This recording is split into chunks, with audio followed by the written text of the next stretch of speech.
I'm Karen Stevens, conducting an oral history interview with Sherry Adams on Monday, June 12, 2017, for the Georgia State University's Women's March on Oral History Project. We're located right now at the Atlanta History Center in Atlanta, Georgia. And so, Sherry, before we talk about your experiences regarding the Women's March, I'd like to get a little background information about you first. Where were you born?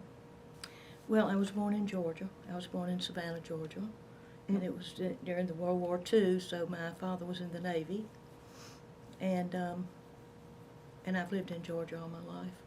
What year were you born? I was born in 1944. Did your family have any political leanings when you were growing up? Well, they did, and I think one of the best things about my family was that everybody was brought up to be pretty independent, and that we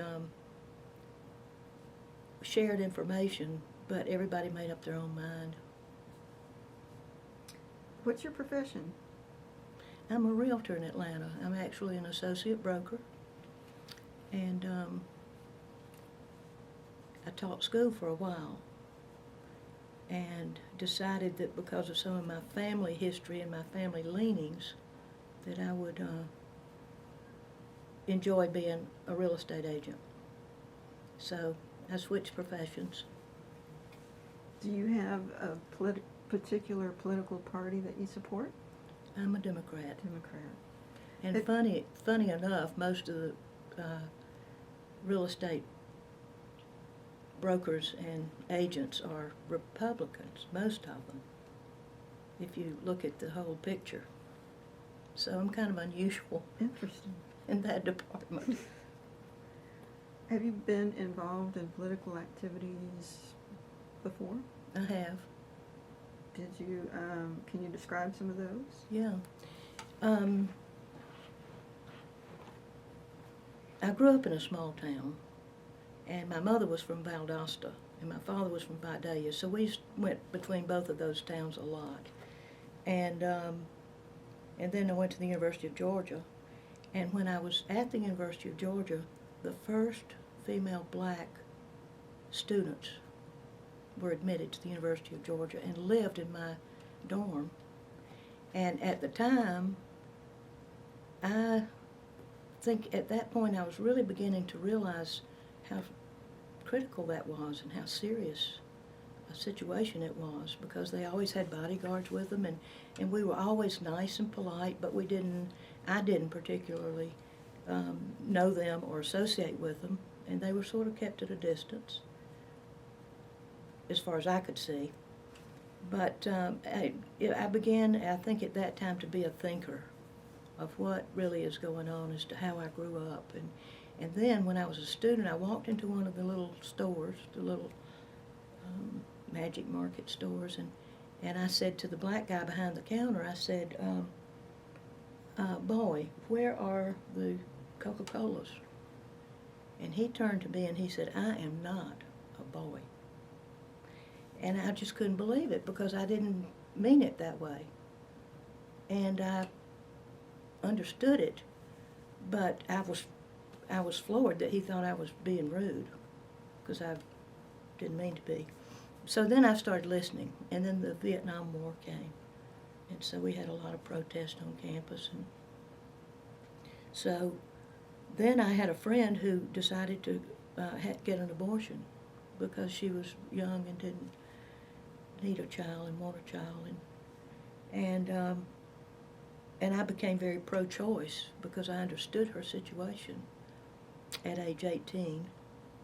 And I've never had an abortion, but I'm very pro-choice. I believe that people need the right to decide for themselves. So then I looked at all of my leanings and all of my views, and I said, I'm definitely a Democrat, because I've always been for the underdog, too, the people who are struggling, the marginalized people that don't get counted sometimes. And so when I taught school, I tended to really appreciate the special ed students more, as opposed to the gifted. And so, I don't know, I just go in that direction of being more for the people and for the plights of the forgotten people and the, like I said, marginalized. So I'm a Democrat.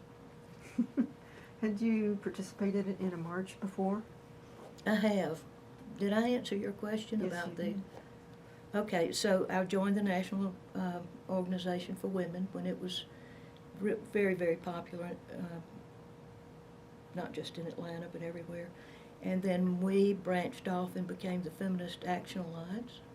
I participated in that, and I was one of the, I wouldn't say founders of the Rape Crisis Center at Grady, but I was one of the main supporters and participants in getting that center started.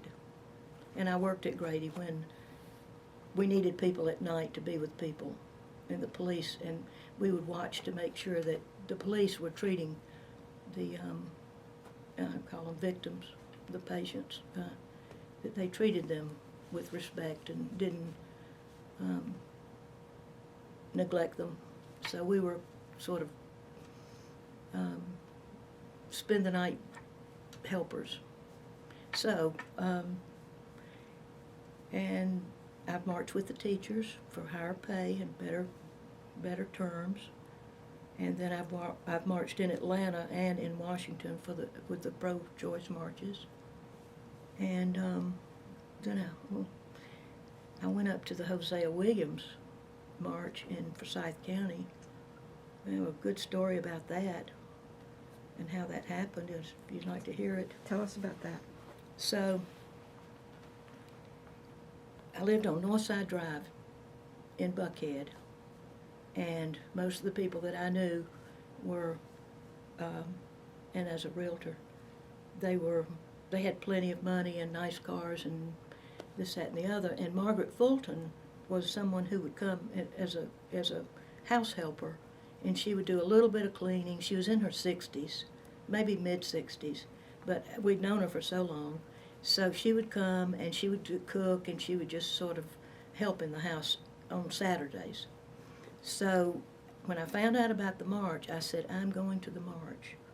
And I asked certain friends, anybody want to go? Anybody? No, we're not going up to Forsyth County. I said, you gotta go. It's the march. It's the Hosea Williams march. It's critical. And because of the reputation that Forsyth County had, which was do not, if you're of dark skin, do not show up after dark in this county, after the sun goes down. So anyway, so I knew that I was going that Saturday morning, whether anybody went with me or not.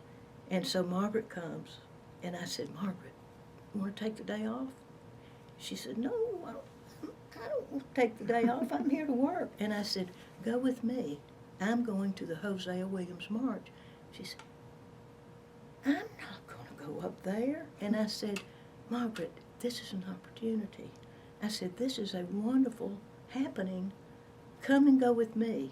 I'm going. She said, don't you be going up there. I said, Margaret, take the day off. Let's go. We'll get lunch. She said, no, I'm not going anywhere. Anyway, so I went. And as I went up 400 and saw all those buses and just the spirit of it all, I mean, so we get there, and it was like a war zone.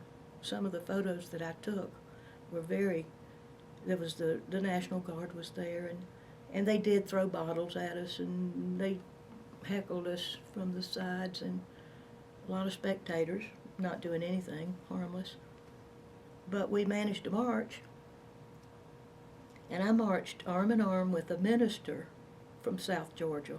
Don't even know his name, but we just sort of marched, and I went home. So the next time I saw Margaret, she said, you didn't really go, did you? I said, I wish you had been there. I wish you'd been there. She said, maybe next time. Mm-hmm. So. What year was this? That must have been the early 70s. Mm-hmm. Yeah.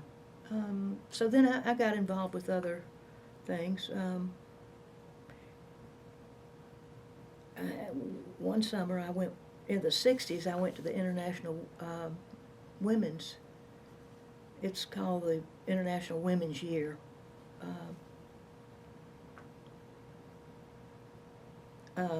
it's called Going to International Women's Year, and it was in Mexico City. A lot of CDC friends of mine and different people, we just went. And Bella Abzug was there, Betty Friedan, and Gloria Steinem, and I could go on and on. But anyway, that was some time ago. I'm in my 70s now. And Gloria Steinem was at the March in Washington. Was she a speaker? Or She was marching? a speaker. And she came to Atlanta not long ago. Gloria and Jane Fonda, they come occasionally to the Atlanta Women's Fund to do a conversation. So I had a table. And in fact, I invited a friend that you know, Sherry McHenry, and she didn't realize how important it was. So she said, "Oh, I have to work." And but anyway, so there were, I think, 8 of us at this table, and listening to them. Big crowd at the World Congress Center, and then we went up, and they're up on the stage. But when it's over, you can walk down and say, "Hey, how are you?" And a friend of mine said, "Jane, come back to Atlanta. We need you for the teen pregnancy program."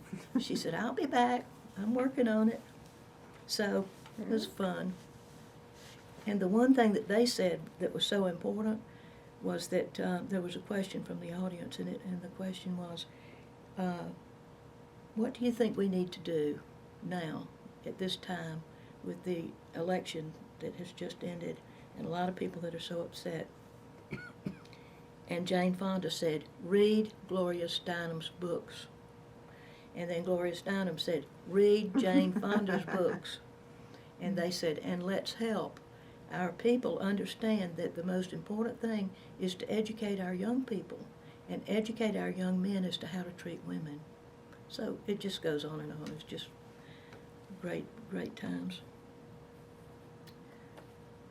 Do you remember where you were when you decided that marching was an option for the Women's March on the 21st? Do you remember I where don't you know. were? I don't remember exactly where I was. Why did you decide to march?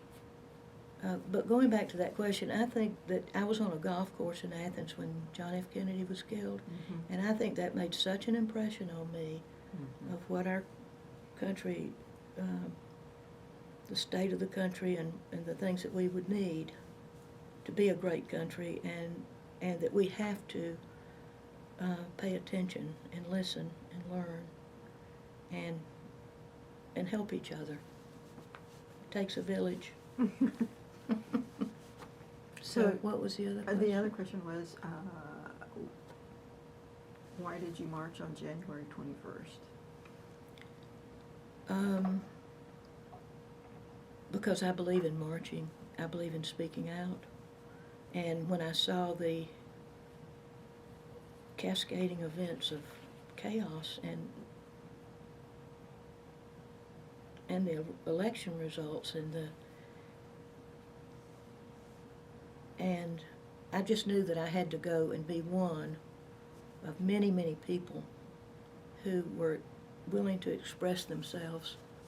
And we think one person doesn't matter, one vote doesn't matter. It matters a lot. And so I knew that I was going. There wasn't any doubt. And the way I organized that was kind of interesting. But anyway, going back to your question, people that don't speak out and are willing to be silent, they don't feel, they don't feel that passion that makes us alive and happy and interested in others. You can just sit back and say, well, and that's not very exciting. Let's have an opinion about something and be different. Everybody's different. All our opinions are different. And so marching makes me know that I can learn about other people and just be a part of it. Be a part of that power, that feeling. It's like in church when everybody's praying. the same prayer at the same time. There's just a lot of power there, a lot of spirituality. And that's what I felt in Washington too. That's where you marched. You marched in Washington. And you said you organized a bunch of people to go to this march with you? Well, I live in a community that I wasn't sure, how everybody felt, because we know each other and we go to our little parties and visit. I didn't know. So I get a call and they said, come down to Missy's house because we're having a group of neighbors and friends and we're all going to the march and we heard you were going too. So I went to that first meeting. Oh, everybody had posters and they had plans and they had made arrangements and some had not, and they were offering arrangements. They said, does everybody have a place? There were about 35 people. Does everybody have a place to stay? And I thought, they said, well, you can stay with us if you don't. And then one lady would say, I'm pretty sure I've got a place. And we're flying up and we're doing this. So everybody shared their plans and their activities and their timing, and that helped a lot. And but that was just a group that just came out of nowhere. So, and since then we've met and talked, and then I joined Margie's group because Margie lives in my old neighborhood, and she's one of the people that you have interviewed, Marge, and so we all get together and we just sort of support each other. Was there one issue that was most important to you? I think family planning, and there's so many. I made out a whole list earlier today, thinking it just kept going. What's your top 10? The top 10? Mm-hmm. I think the social issues mean a lot to me. Support for human rights, not just here, but in the world. And gun control is important to me. Education, health care, jobs, improving our infrastructure. The minimum wage in Georgia is $7.25 an hour. And it's less than that if you have certain other jobs like farm jobs. And that's pretty low. That's pretty pitiful. I support same-sex marriage. I support tax cuts for the middle class because I believe the middle class is the group, the largest group that's carrying us. So climate control and just climate change is real important to me, and to close some of the loopholes. And then we have Israel and Palestine, and we need an agreement. We need to help them with that agreement once and for all. So those are the things that are important to me that I think that the Democrats can have a handle on and can make a difference with. Because, and that was Hillary's platform. Those are the things she grew up with. And that's one other reason I went to the march, was to support Hillary. And I went to the march because when I heard Trump, before he was even elected, calling Rosie O'Donnell a fat pig, calling women pigs, Megyn O'Kelly, and then lock her up, and little Marco, and Jeb Bush being asleep at the wheel. These are our leaders. These are wonderful people. And then to call Elizabeth Warren Pocahontas, we're sitting there saying, is this really a person who could even run for president, much less win? And he goes, woo, woo, woo, woo. And people think that's funny. And then even Ted Cruz, who's not liked by many people, he did not need to be criticizing Ted Cruz's father or mother. No, it wasn't his mother, his wife, and saying that she was not as attractive as his wife. This is like little boy talk. This is like And I'm like everybody else, where is this coming from? And talking about little Marco having little hands. So anyway, I'm inspired to hopefully change our faith in our country, because that's not who we are as Americans. That's not who we are.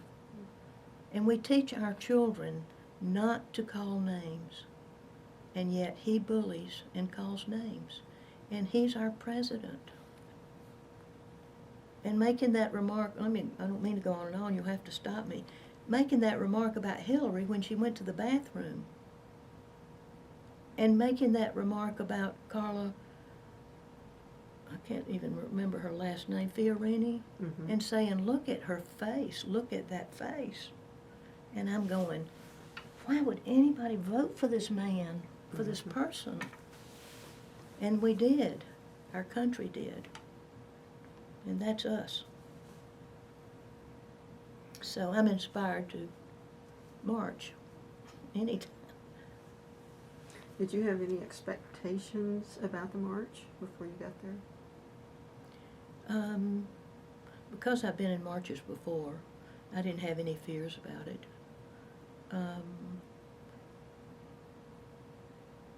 I thought it would be pretty powerful. In what way? I thought it would be as powerful as it was in terms of numbers, and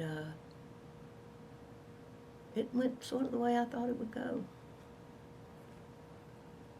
which was amazing. It was an amazing march. How did you get there? Did you say you flew?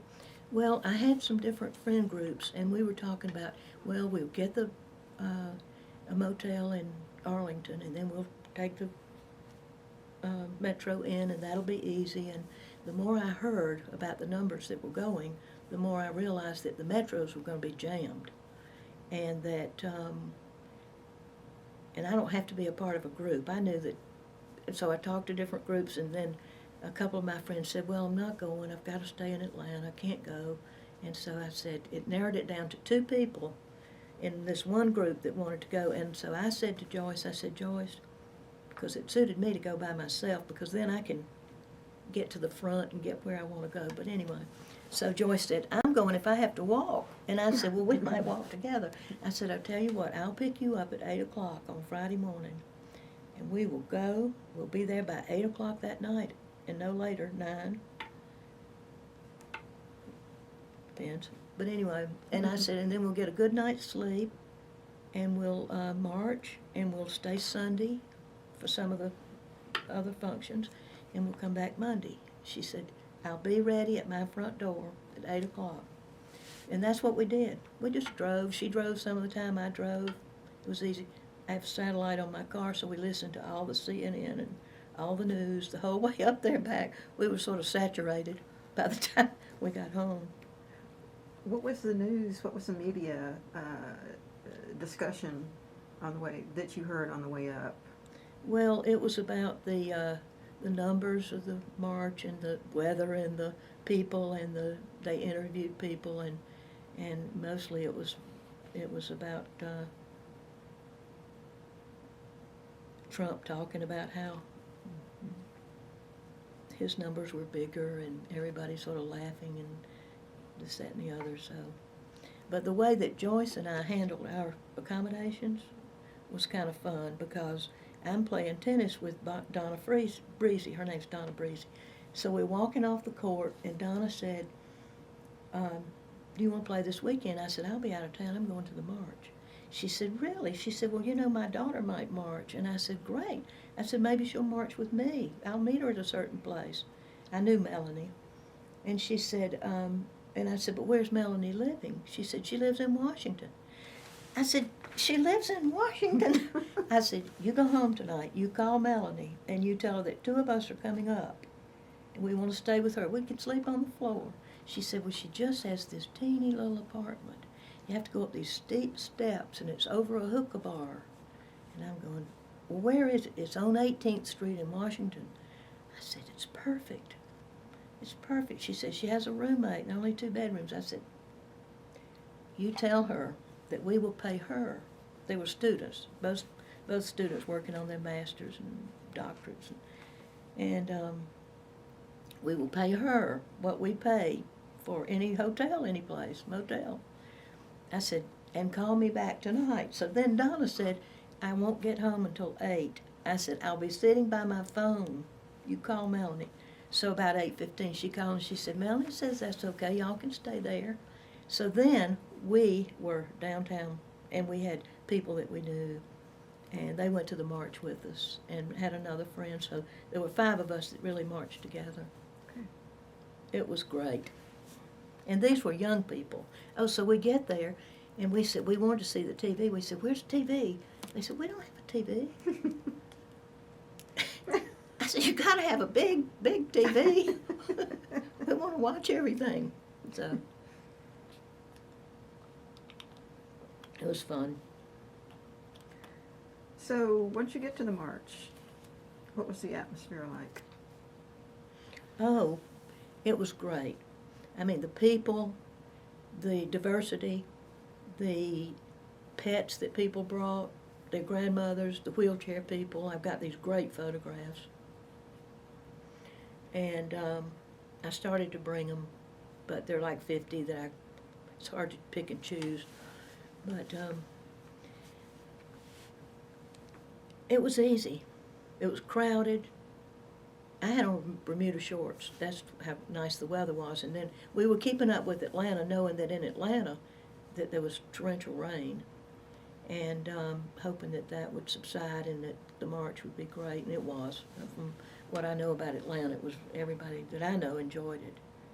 So there were places to stop and eat, because we did have some people who would say, you may not be able to find food, may not be able to find a bathroom. Well, it was easy. It was well organized. So the atmosphere was up. Mm-hmm. And little children sitting on the shoulders of their fathers and mothers, and everybody was happy. Everybody had their little signs. And do you remember some of the signs? Oh, yeah. Oh, the signs were fabulous. Mm-hmm. So, and my friend that I mentioned to you one time named Anna Chen, she is a photographer, and she was there from Atlanta, and she has already said that she would love to talk to you about her photography. So do you remember my any of the sign signs? said like this.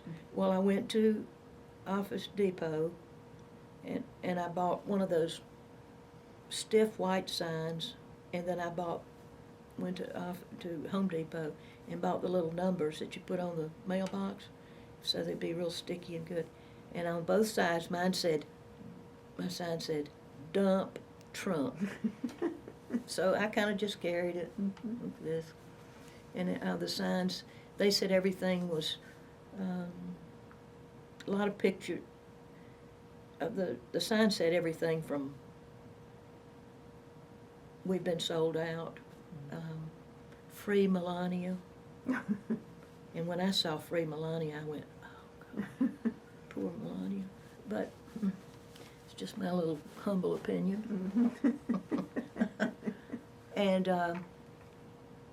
And then we had some chanting. We'd say, we're with her, we're with her, we're with her.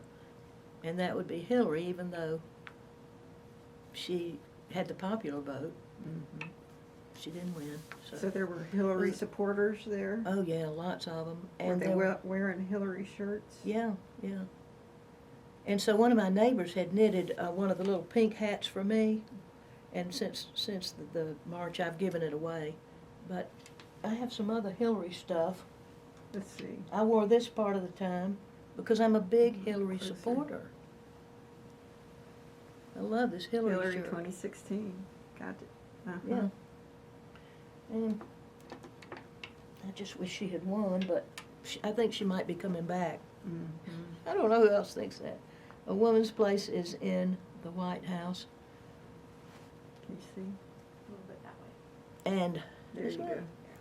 And it's got her little, I'm with I her. see. If Hillary Clinton knew how much I thought of her, how well I think of her, and how much money I've donated to her, and how I think she's so wonderful. That's my little. Anyway, so this little hat says Hillary 2008. Oh, that goes back. This hat says Hillary 2020. And I still wear these hats. So I had a decal on the back of my car that said Hillary for president. And after the election, somebody came up and they said, well, how long are you going to keep that decal on your car? And I said, well, I've had it on for years, so why would I take it off now? So, Yeah. but the people were great, and you'd run into people that would say, and I like to walk up and say, what state are you from, or where do you live? And they'd say, we've come all the way from Kansas. And one young woman said, we've been sleeping on a bus, we're from Dallas, Texas. And so it was, in the Unitarian Church here in Atlanta had a big crowd. They planned it, with buses, and a lot of buses. And the metros were jammed from people who were trying to get in on the metro. Were people pushy or? No, people were polite. I think people felt together and friendly and supportive and happy to be there. That's what I thought the whole time. Did you get to hear any of the speakers? Well, I got to hear Alicia Keys only because I had to leave my group. They said, oh, don't leave. I said, no, I'll find y'all. I'm going. So I even brought a little poem Mm-hmm. that this is the poem. It's not verbatim, but she said, I guess most people know who Alicia Keys is. Musician. Yeah, pretty famous and talented. So she says, no hate, no bigotry. We want equality. We want fair education, and we want health care. And we will continue to rise until our voices are heard, until our planet is safe, and until our bombs stop dropping on other lands. And we will continue to rise until a woman's dollar is the same as a man's work dollar, which is not now. So we've got to keep working. Mm-hmm. So you heard Alicia Keys speak? I heard her with her. Yeah. Did you hear? But then after the march, we went to a restaurant who had the sports on. So we said, we want to see the march. We want to change all the televisions to the march, and they did. And so we saw the other speakers because they were all on big screens, but we just had to stay with the flow. We were lucky to stay with the flow. And the only negative thing that I saw during the whole march, and it went on and on and on, nobody was leaving, was when we went by the Trump Hotel, and that was a time that people were really booing. And Outside the Trump? yeah, we had to go past it. We walked past it. We marched past it. And that was a time that I thought it was so appropriate. And I said, boo! And then we'd go on. How many abreast do you think? Probably about 20. About 20. Okay. Yeah. But we were spread out. Sort of like the Peachtree Road Race. You think, everybody's going to run over everybody. But they don't. We just space ourselves out and go. Mm-hmm. But I was amazed at the number of children that were there, too, teenagers, because their parents want them to know their values, I suppose, and their signs. They had great signs. One sign, this little girl had a sign, she said, I was able to come today. My mother had to work. That's why I'm here. And, and one said, a little boy, he looked like he was 15, he said, he said, Hillary was not elected, but my sister knows she could be president. So it's that glass ceiling that we're going to break. Mm-hmm. But, thinking about the way that Trump upset people and why they wanted to march with all of his chaos, to even criticize his own Republican Party leaders, like John McCain. I mean, it doesn't make sense that anybody could not think that he's delusional and that he's in trouble. He's in trouble. Now we're in trouble. Mhm. But anyway, so I've watched Hillary all these years. We're about the same age. And to see her come from Wellesley College to become an attorney, to be a first lady, and then be a senator, and then be Secretary of the State, and then for him to discount and disrespect her as an individual, like he did his own party, by making some bathroom joke about her. It just is inconceivable that this can happen. So that's why we march. Mhm. Did you watch any of the media coverage later that day or the next day? Well, we did, because we went to, after the march, we went to the restaurant and got them to change the TVs, and so we were able to watch. What did you think of that? Well, it depended on which channel you were watching, even when I got back to Atlanta, because MSNBC, CNN, Fox News, and I don't know that. When I watch Fox News, I feel like it's very biased, Mm-hmm. and they leave out a lot. But I watch it Yeah. because I want to know what they're saying, and we learn from them. We learn from. We can't just listen to one channel. Describe a moment that really stands out for you about the march. I think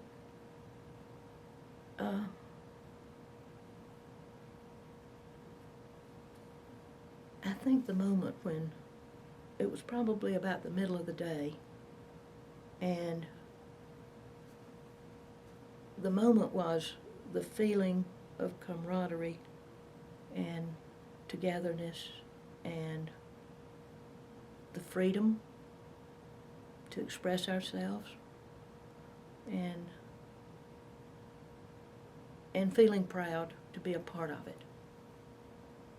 I think that was the moment that I felt the best and felt like that there's hope, and it renewed my faith in government and people, the voice of the people. We count, we matter, and we must speak out. What did that feel like, that feeling?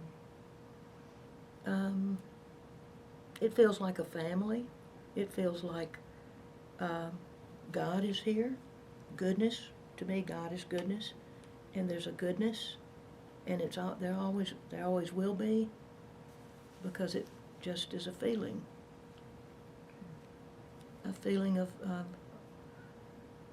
of the people whose voice counts. Our feelings and our voice count. Mm-hmm. Describe for me the trip back. Y'all are in the car, right? Driving back to Atlanta. What was that like? I'd say it wasn't very exciting. We weren't tired, or we were proud of ourselves for going, and we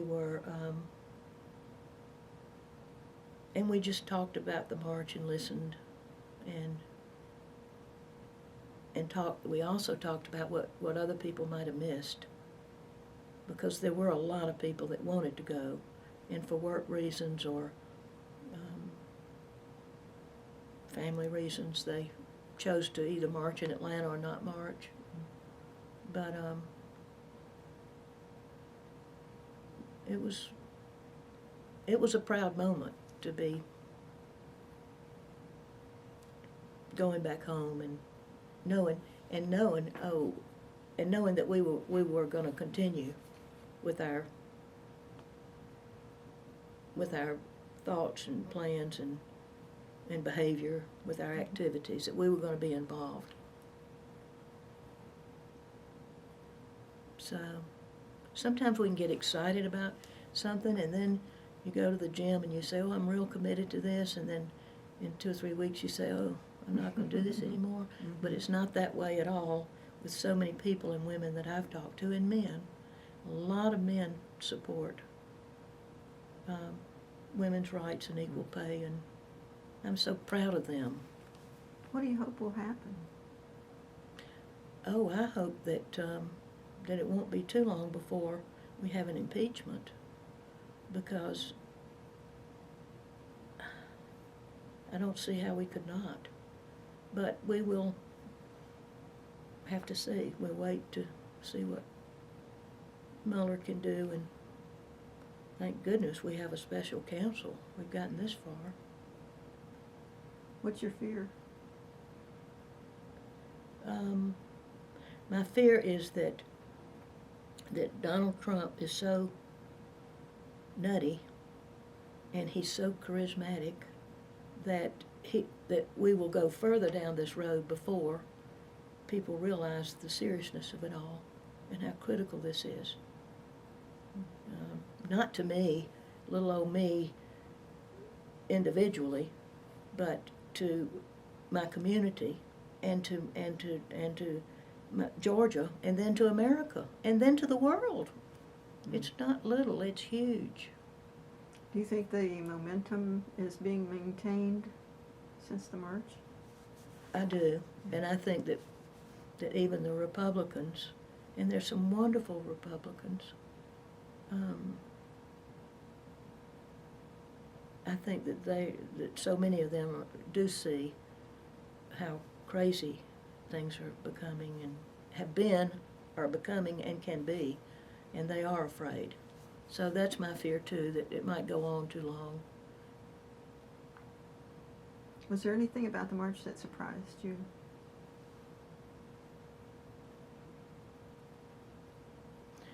Only that Sean Spicer would come out and tell us that Trump said we were just a minimal little group. I mean, that was not about the march, but certainly about the march. But, I mean, the Pinocchios are out. We're just going pants on fire because we were huge and much larger than his inauguration crowd. So that was shocking, and that people believe something. He's so convincing. And when he says, let's make America great again, I'm going, let's make America great again. And then when I get my senses, I say, there's nothing wrong with America. We're the greatest. We're already the greatest. And we need improving. And the health care needs to be improved incrementally. You don't just throw the baby out the window. And that's what Hillary wanted to do too. And Obama knew that needed to be done, and we all do. So it's not as simple. And when he said this is more complicated than I thought. Oh dear. What will we do? Do you have any advice for people who are trying to cope with this new administration? The advice that I have given myself is that I have to turn off the news at times. It does just circulate all around, and I'm real interested, and I love it. I love the news. And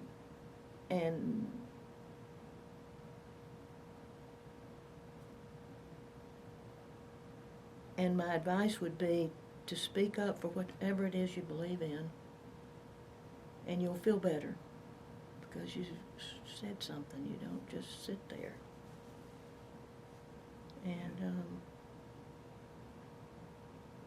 And have faith. I have a lot of faith in our people, our country, our world. Mhm. What would you say to somebody who's trying to decide whether to go to a march or not?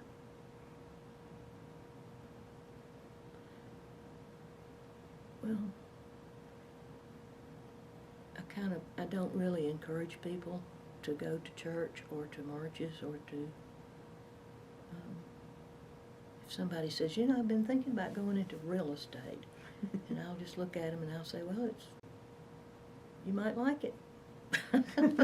So I don't try to get people to not do something or do something, but unless it comes to my family. Now, when it comes to my family, I'd like to say, you need to come march with me. So that's a little bit different. But I would probably just say that, and it would depend on the person. Mm-hmm. If they just said, maybe I'll go march, I might say, great idea. Yeah.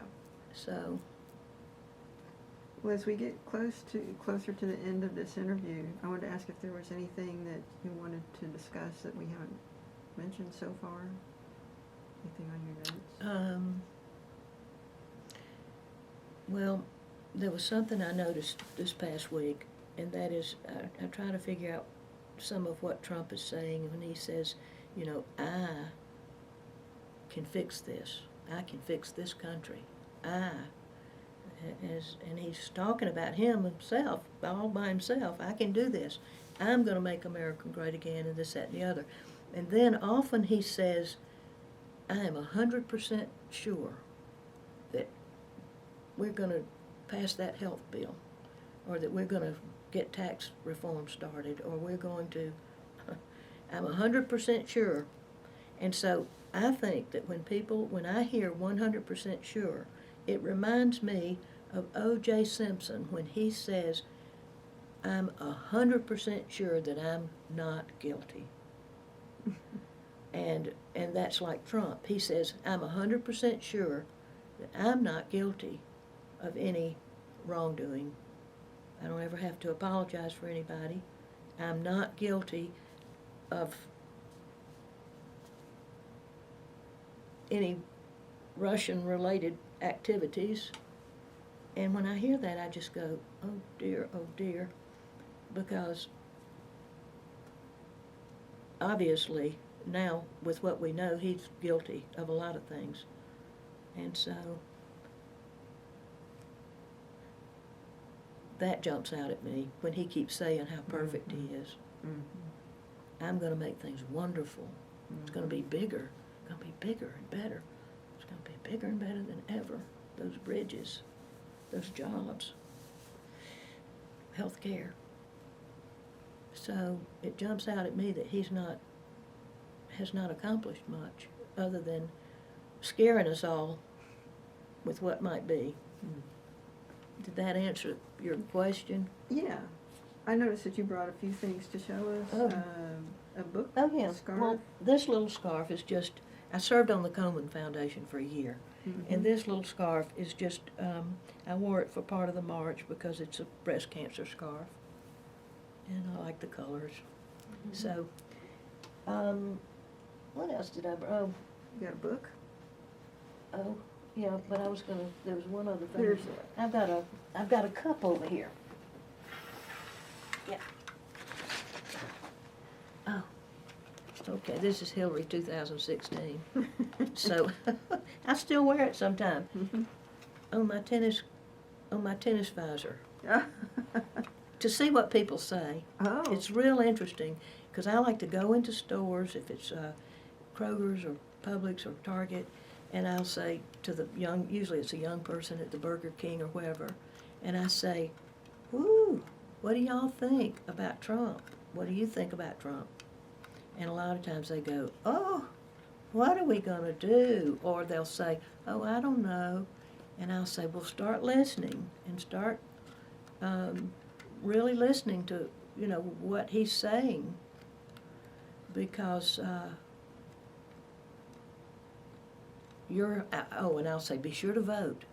And even with the 6th district right now, I'll talk to the McDonald's. I say, "You're voting, aren't you?"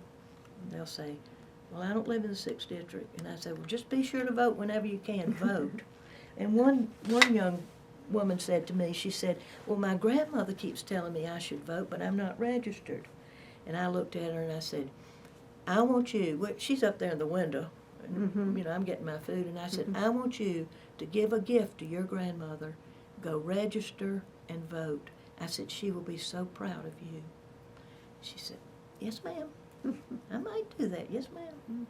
I said, you do it.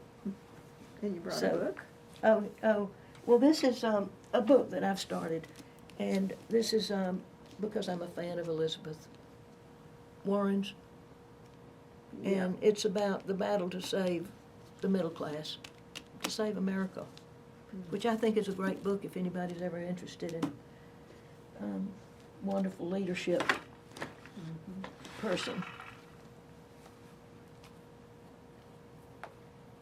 So with that, I can't think of a better way to close than to say thank you so much, Sherry Adams, for taking the time to share your experiences about this important event. Thank you so much. I appreciate it. Well, thank you, and I hope I answered the questions that you had, because I tend to get excited about things, and so thank you. You're welcome.